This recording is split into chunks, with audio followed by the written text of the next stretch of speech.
Hello everyone, welcome back to Spora YouTube channel. Alright guys, so in this video I'm gonna share you a tutorial on how to turn off the dial pad tone on Infinix Smart 8 easily. Okay guys, as we know together that the dial pad tone is really annoying. So yes, it's like this. Now I'm gonna show you first. So now I'm gonna open the call menu like this, and then so every time I press the number, a sound will come out from the dial pad guys, and it's so annoying. And to overcome this, it's very easy, so let's check it out.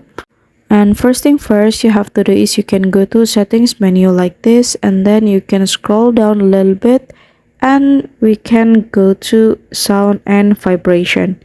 You can click for it guys, and then you can scroll down till the bottom.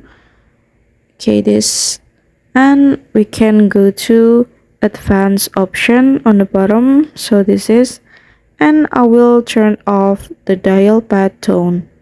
So now we can try it again. We'll go back to calls menu, and then sound from the dial pad can no longer be heard anymore. Okay guys, so here's the tutorial on how to turn off dial pad tone on Infinix Smart 8, and thank you so much for watching guys.